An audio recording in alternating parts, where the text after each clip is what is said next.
My parents said they couldn't help with my surgery, then bought my sister a luxury car for being so easy to raise. I didn't argue. But I also haven't spoken to them since the hospital discharge. Now they're wondering why. I'm 28, and my sister Emma is 25. Growing up, Emma was always the golden child. She was naturally athletic, got decent grades without trying, and never caused any drama.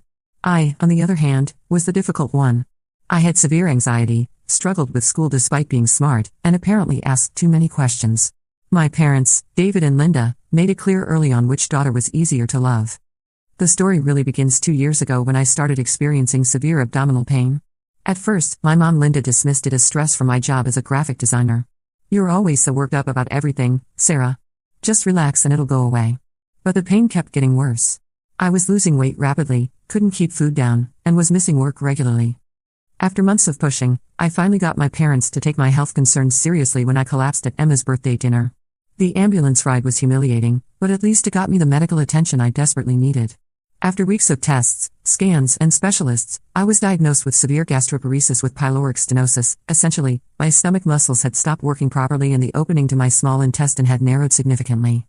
The only real solution was surgery, but not just any surgery. This was a complex procedure called a pyloroplasty with gastric stimulator implant that would cost around $120,000 even with my insurance covering most of it. When I told my parents about the diagnosis and the surgery, their reaction was underwhelming. My dad David just nodded and said, "Well, that's what insurance is for." My mom asked if I'd gotten a second opinion, as if I hadn't already been through months of medical consultations. But when I explained that even with insurance, I'd still owe about $18,000 out of pocket due to my deductible and the 20% co-insurance on the procedure, the room went quiet.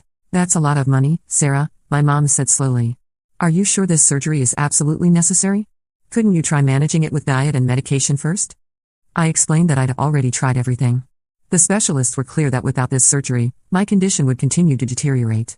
I might need emergency surgery later, which would be even more risky and expensive. I wasn't asking them to pay for the whole thing, just help me with a portion my insurance wouldn't cover. I had some savings, but nowhere near enough. My dad, who owns a successful accounting firm, and my mom, who manages a high-end boutique, exchanged one of those looks that married couples do when they're having an entire conversation without words. Finally, my dad cleared his throat. "Sarah, we'd love to help, but money's tight right now. The business has had some unexpected expenses, and your mother's store is going through a rough patch. We just don't have $18,000 sitting around to throw at medical bills." I felt like I'd been punched in the stomach, but I nodded and said I understood. What else could I do? I started researching medical loans, payment plans, and even considered crowdfunding. The surgery was scheduled for 6 weeks out, and I was determined to find a way to pay for it. Those 6 weeks were hell. My condition was getting worse daily. I could barely eat without severe pain, I'd lost 20 pounds, and I was so weak I could barely work. My parents checked in occasionally, asking how I was feeling, but they seemed more concerned about whether I'd figured out the money situation than my actual health. 3 weeks before my surgery, I got a call from Emma. She was practically bouncing with excitement. "Sarah, you'll never guess what Mom and Dad did. They surprised me with the most amazing early birthday present." My heart sank, but I played along. "Oh yeah? What did they get you?" "A BMW. A brand new BMW X3. Can you believe it? It's white with tan leather interior and all the upgrades. They said it was a reward for being so easy to raise and for getting that promotion at the marketing firm. They wanted to celebrate my success." I sat there in stunned silence, holding the phone so tightly my knuckles went white. A BMW X3.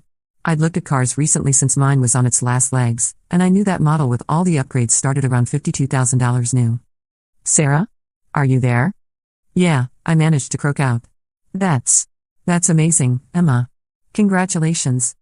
"Thanks. I mean, I wasn't expecting anything like this. I just mentioned that my old car was having problems and next thing I know, they're taking me to the dealership. They paid cash, can you believe it?" Dad said business has been really good lately. Business has been really good lately. The words echoed in my head long after Emma hung up. Just 4 weeks earlier, my parents had told me they couldn't help with my surgery because money was tight and business was struggling. I didn't call them. I didn't confront them. I didn't scream or cry or demand an explanation. I just sat there in my tiny apartment, surrounded by medical bills and loan applications, processing the fact that my parents had chosen to spend $52,000 on a luxury car for my sister rather than help me with $18,000 for life-saving surgery. The next 2 weeks were a blur of desperate phone calls and applications. I called every medical financing company I could find, most of which wanted interest rates that would have doubled my debt within a few years. I applied for personal loans, knowing my credit was good but not excellent. I even looked into those predatory payday loan places before my friend Jessica physically stopped me from walking into one. "Sarah, you're not thinking clearly," she said, grabbing my arm outside the quick cash storefront. "These places will destroy you financially. There has to be another way." But what other way was there? My surgery was in 2 weeks, and I was still $12,000 short even after maxing out my credit cards and getting approved for a medical loan that would cost me $400 a month for the next 4 years. That night, I did something I'd never done before. I researched crowdfunding for medical expenses. The idea of putting my private medical situation on the internet for strangers to judge felt humiliating, but I was running out of options. I spent hours crafting a campaign, explaining my condition, the necessity of the surgery, and my financial situation. I uploaded it at 2 a.m. and immediately felt sick with shame. Within hours, my coworkers had found it. Within a day, my boss Michael had called me into his office. I thought I was getting fired for airing my personal problems online, but instead, he closed the door and sat down across from me. "Sarah, why didn't you come to me sooner?" he asked. "I've been watching you struggle for weeks, getting sicker and sicker, and I had no idea it was this serious." I started crying right there in his office. I didn't want to make it anyone else's problem. "It's not your responsibility to stop," he said firmly. "You've been with this company for 4 years. You're one of our most talented designers, and more than that, you're a good person. The company has an emergency assistance fund for situations exactly like this. I'm authorizing a $12,000 advance against your future earnings, no interest, payments deducted from your salary over 3 years." I sobbed. Actually sobbed in my boss's office, because a relative stranger was showing me more care and consideration than my own parents had. But the financial stress was only part of what made those weeks hellish. The other part was watching my parents act like everything was normal. My dad called twice to ask about my situation, as if my life-threatening medical condition was some minor inconvenience I'd created. My mom sent me articles about natural healing and suggested I try yoga and meditation instead of surgery. Meanwhile, Emma was posting photos of her BMW on social media every few days for the first month. Pictures of her washing it, pictures of her friends admiring it, pictures of her taking weekend trips. Each post felt like a knife twisting in my chest, but I couldn't stop looking. She'd caption them with things like "Still can't believe how lucky I am." #blessed, #grateful, #best parents ever. The worst part was the comments from family, friends, and relatives. "Your parents are so generous. You're such a lucky girl. What a beautiful surprise." People who had known me my entire life were celebrating my sister's good fortune while I was literally fighting for my health in silence. 1 week before my surgery, my Aunt Carol called. She was my mom's sister and had always been the more observant one in the family. "Sarah, honey, I saw Emma's car posts online. It's beautiful, but I have to ask. How are you doing? Last time we talked, you mentioned having some health problems." I almost brushed it off with my usual "I'm fine," but something in her voice made me pause. "Actually, Aunt Carol, I'm having surgery on Friday. It's been a difficult time." "Surgery? What kind of surgery? Why didn't anyone tell me?" I gave her the basic overview of my condition and the procedure, and there was a long silence on the other end. "Sarah, please tell me your parents are helping with this. Medical bills can be overwhelming." They said money was tight right now." Another long pause. "Money was tight? Sarah, your father just told me 2 weeks ago that the accounting firm is having its most profitable year ever. He was bragging about landing 3 major corporate clients." My stomach dropped. He said business was struggling when I asked for help. Struggling? "Honey, they just spent more on Emma's car than most people make in a year. And your mother was showing me pictures of the new kitchen renovation they're planning for next spring." "Kitchen renovation?" I hung up the phone feeling nauseous, and it wasn't for my medical condition. That night, I couldn't sleep. I kept thinking about Aunt Carol's words, about my father's lie, about the kitchen renovation I hadn't heard about. I started adding up all the things my parents had spent money on just in the past year that I knew about: Emma's car, obviously, but also the new deck they'd built, the vacation to Europe they'd taken without inviting me, the expensive anniversary party they'd thrown for themselves. I grabbed a calculator and started estimating. Even being conservative, they'd spent at least $75,000 on non-essential items in the past 12 months. But they couldn't spare $18,000 to help me with surgery. The surgery went ahead as scheduled. I ended up taking out a medical loan with a brutal interest rate, borrowed money from my credit cards, and even accepted help from my boss, who insisted on advancing me against future work. The procedure itself was successful, thank God, but the recovery was lonely and painful.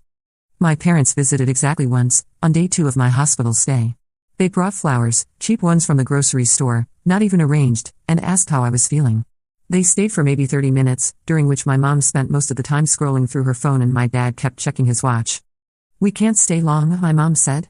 "We promised Emma we'd help her set up her new car insurance policy, and then we're taking her to dinner to celebrate her getting settled in with a BMW.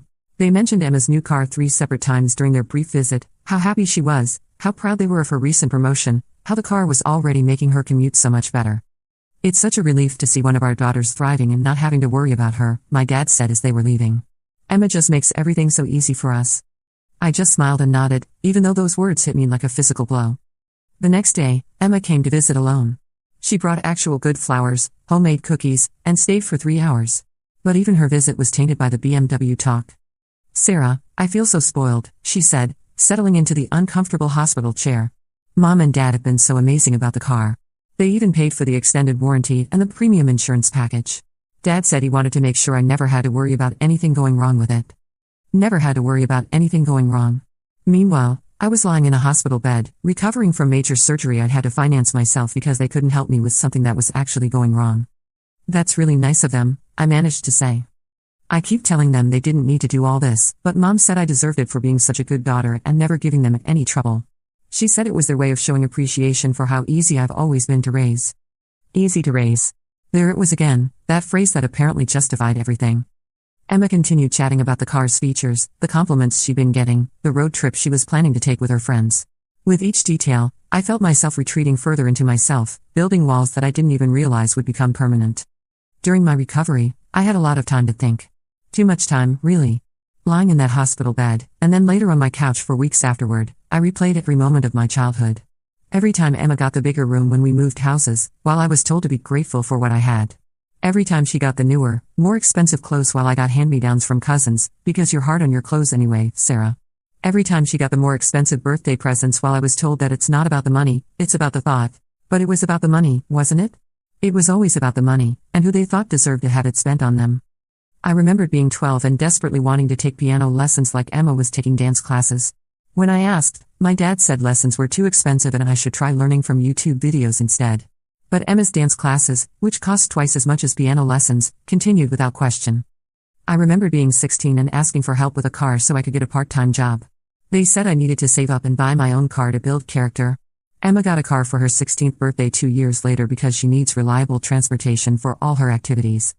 I remember being 22 and asking for help with student loan payments when I was struggling to find work after college. They said I needed to learn to manage my finances better and offered to pay for a financial planning class instead. But when Emma needed help with a security deposit on her first apartment, they handed over the money without question. Every memory I examined revealed the same pattern. Emma's needs were important and worthy of immediate attention and financial support. Mine were character-building opportunities or signs that I needed to be more responsible, more grateful, more self-sufficient. But this wasn't about childhood favoritism anymore. This was about my life, my health, my future. And they'd made their choice crystal clear. The worst part of recovery wasn't the physical pain or even the financial stress of the mounting medical bills. It was the complete silence from my parents after that one hospital visit.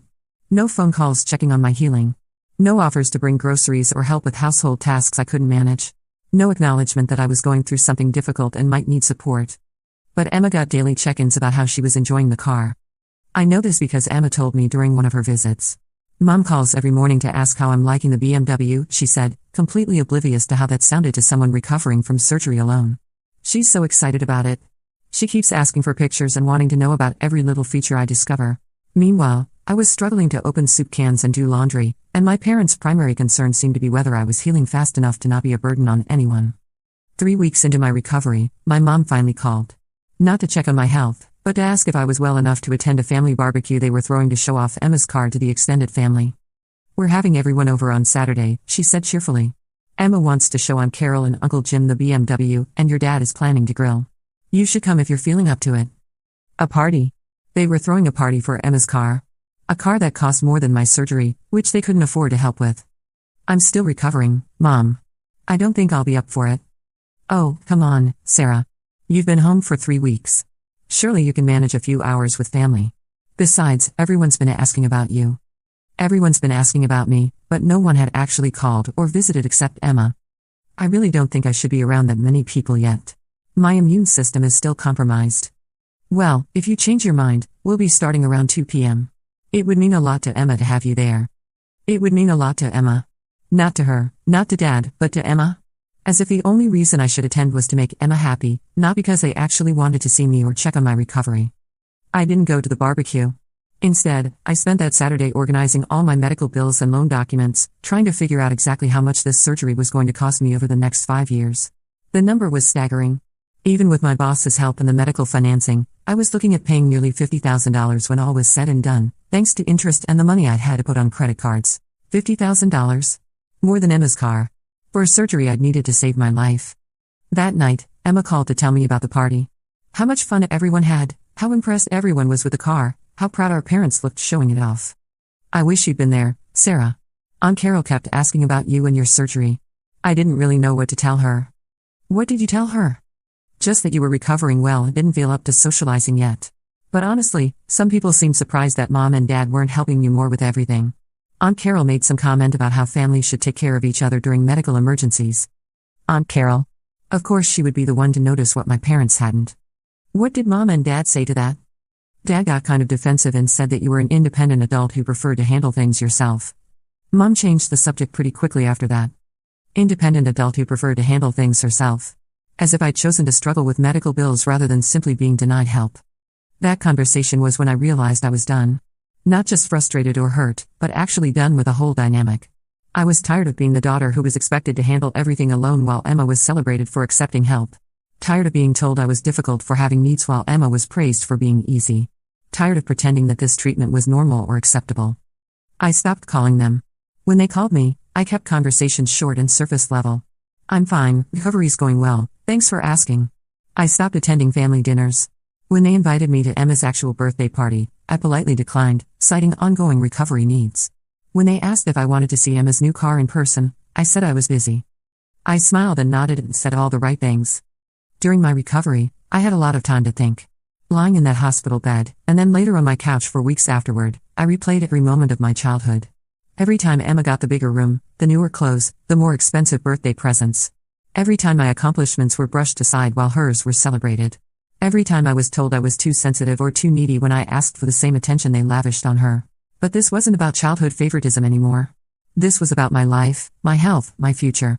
And they'd made their choice crystal clear. I stopped calling them. When they called me, I kept conversations short and surface level. I'm fine, recovery's going well, thanks for asking. I stopped attending family dinners. When they invited me to Emma's actual birthday party, I politely declined, citing ongoing recovery needs.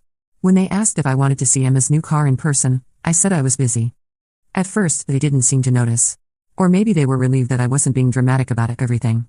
But as weeks turned into months, and I continued to be unavailable for family gatherings, they started asking more pointed questions. Sarah, you seem distant lately. Is everything okay? Everything's fine, Mom. Just focusing on getting back to full health. You missed Emma's graduation celebration last month. I had a work deadline. And Thanksgiving? I made plans with friends. This wasn't entirely untrue. I had made plans with friends, because I'd finally started building a chosen family of people who actually cared about my well-being. My friend Jessica, who brought me groceries during recovery. My coworker Mark, who covered my shifts when I was too sick to work. My neighbor Mrs. Chen, who checked on me daily and brought homemade soup. Christmas came and went. I sent polite cards but didn't attend dinner. My parents started leaving longer voicemails, asking if I was angry about something, if they'd done something wrong. My mom even showed up at my apartment once, but I wasn't home. I'd been at physical therapy. The breaking point came in February, about 8 months after my surgery. My dad called while I was at work. Sarah, we need to talk. Your mother is worried sick about you. You've been shutting us out for months, and we don't understand why. If we did something to upset you, just tell us so we can fix it. I almost laughed. Almost. Instead, I said, Dad, I'm at work. Can we talk about this later? No, Sarah. We can't keep doing this dance. Come to dinner Sunday. We're having a family meeting. A family meeting. Like I was a problem to be solved rather than a daughter who'd been deeply hurt. Sunday came, and I actually showed up. Maybe part of me hoped they'd figured it out on their own. Maybe I wanted to give them one last chance to acknowledge what they'd done. I walked into my childhood home to find Emma's BMW parked prominently in the driveway. She was there too, looking uncomfortable but trying to lighten the mood.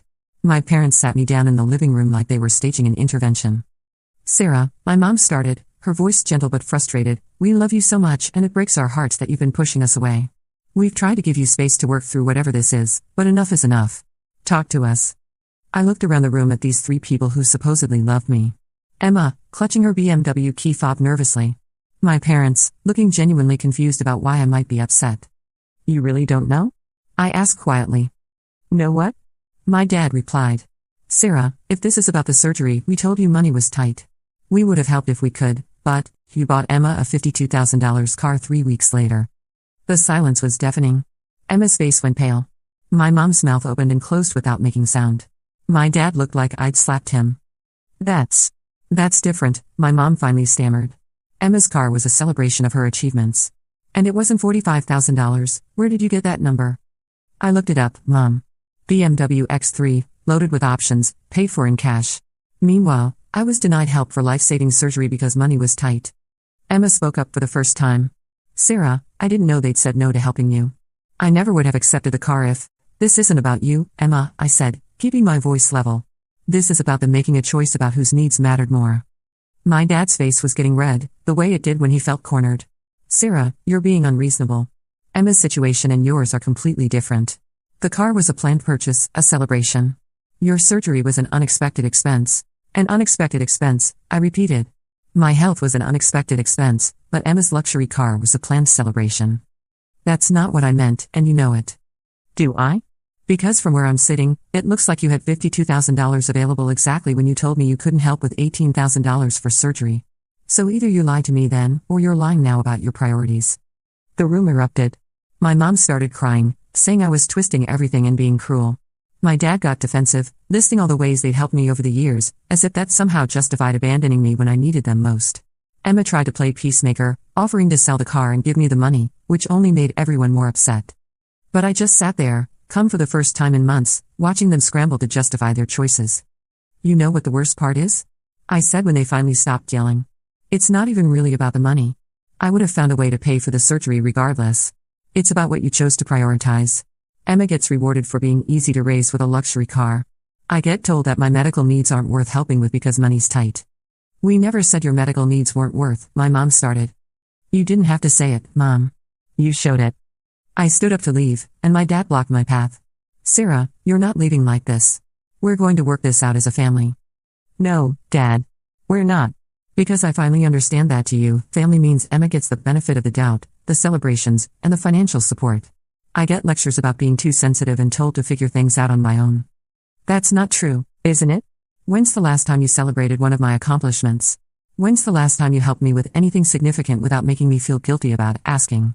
When's the last time you chose me over Emma for anything? They couldn't answer because we all knew the truth.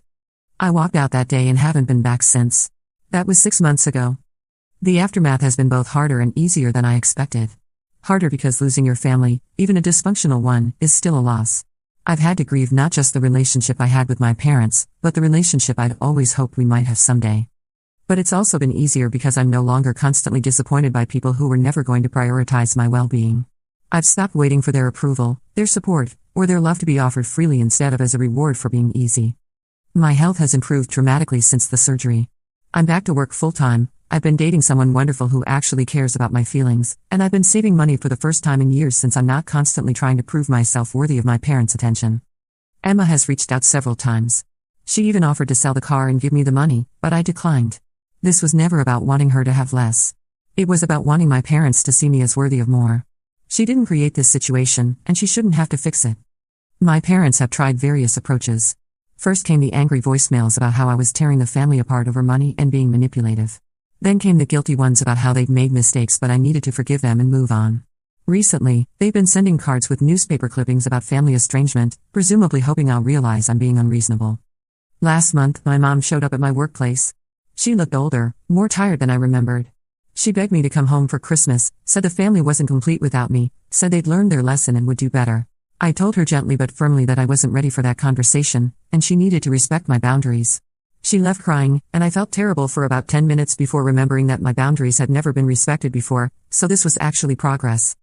The hardest part is that I don't think they still really understand what they did wrong. In their minds, they made a reasonable financial decision and I'm punishing them disproportionately for it. They see Emma's car as a separate issue from my surgery, because one was a want and one was a need, and apparently parents are only obligated to help with needs. But that's exactly the problem. They've never seen my needs as important as Emma's wants. The hardest part is that I don't think they still really understand what they did wrong.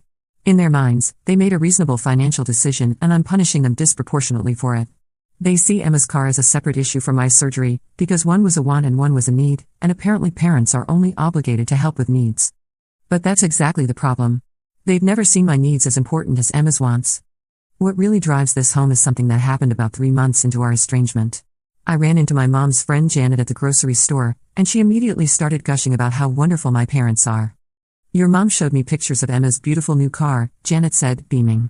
She said it was a surprise gift to celebrate Emma's promotion. "Your parents are so generous." They said Emma has always been such an easy daughter, never asking for anything, so when she mentioned needing reliable transportation, they just had to do something special for her. Never asking for anything. The phrase hit me like a physical blow because it was so fundamentally untrue, but it revealed how my parents had rewritten the narrative. Emma had asked for things constantly throughout our childhood and adulthood, she just asked for things they were happy to give. New clothes, dance lessons, help with rent, a car. Her asks aligned with what they wanted to provide, so in their minds, she never asked for anything. Meanwhile, I had asked for help with anxiety therapy as a teenager and been told to just think positive thoughts. I had asked for help with college expenses and been told I needed to learn the value of hard work. I had asked for support during a difficult breakup and been told I was too emotional and needed to toughen up. My asks were inconvenient, uncomfortable, or challenged their worldview, so I became the difficult daughter who always wanted something. "That's really nice," I managed to tell Janet, but inside I was seething. Not just at my parents, but at the entire narrative they'd constructed around our family dynamics. The conversation with Janet made me realize something important: my parents weren't just favoring Emma in private. They were actively promoting a version of our family story to their friends and extended family where Emma was the perfect daughter who deserved rewards, and I was. What? Absent from the story entirely? I started paying attention to how they talked about us to others, and the pattern became impossible to ignore. Emma's achievements were shared widely and celebrated publicly. Her promotion, her new apartment, her relationship milestones, all of it was Facebook-worthy news that my parents proudly shared. But my achievements? My successful projects at work, my recovery from surgery, my growing independence, these were either not mentioned at all or described in neutral, almost apologetic terms. When my cousin asked my dad about my health at a family gathering I didn't attend, he apparently said, "Oh, Sarah's fine. She had some surgery, but you know how she is, she likes to handle everything herself." As if my handling things alone was a personality quirk rather than a necessity born from their refusal to help. This reframing of my independence as a choice rather than a consequence of their neglect was perhaps the most infuriating part of the whole situation. They had trained me from childhood to not ask for help by consistently denying it or making me feel guilty for needing it. Then they pointed to my self-reliance as evidence that I didn't need help in the first place. My therapist says I'm processing this in a healthy way, that setting boundaries with family members who've consistently shown you that you're not a priority is not just reasonable but necessary for mental health. She's helped me understand that I wasn't actually asking for them to pay for my surgery so much as I was asking them to show that my life and well-being mattered to them as much as Emma's happiness. They failed that test spectacularly. I know some people reading this will think I'm being petty or vindictive. That I should forgive them and move on because they're family. But here's the thing, forgiveness doesn't require me to accept continued poor treatment. And moving on doesn't mean pretending this never happened. My parents made a choice. They looked at their 2 daughters, one who needed help with a medical emergency and one who wanted a luxury car, and they chose to prioritize the luxury car. They can live with that choice, but they can't force me to pretend it didn't reveal something fundamental about how they value me. Maybe someday we'll have a relationship again. Maybe they'll genuinely understand why their actions were so hurtful and work to rebuild trust. Maybe Emma and I will grow closer without our parents' favoritism poisoning our relationship. Or maybe not. Maybe this is how our family story ends, with me finally choosing to value myself the way I always wished they would. Either way, I'm okay. For the first time in my life, I'm genuinely okay with disappointing them, because I'm no longer willing to disappoint myself by accepting scraps of affection from people who should love me unconditionally. I survived the surgery, I'm thriving in my recovery, and I've learned that chosen family can be just as meaningful as blood family. Sometimes more so. They're wondering why I haven't spoken to them since the hospital discharge? It's simple, they taught me that actions speak louder than words, and their actions told me everything I needed to know about my place in their priorities. I finally learned the lesson they've been teaching me my whole life. I just don't think they expected me to actually apply it. Update: a lot of people have been asking about Emma and whether she's reached out since my original post. She has, and we've actually been slowly rebuilding our relationship.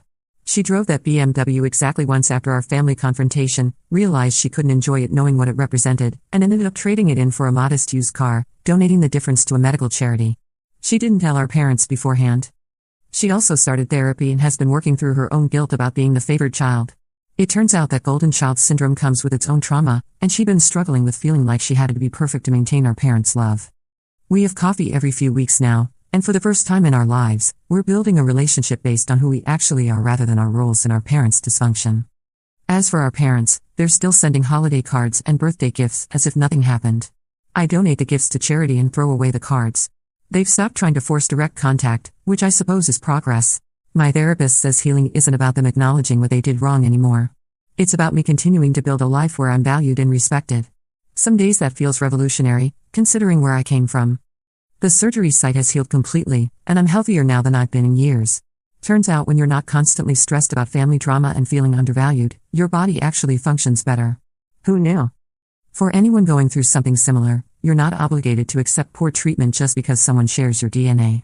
Family is supposed to be a safe place, and if it's not, it's okay to build your own safe place elsewhere. That's exactly what I did, and I've never been happier.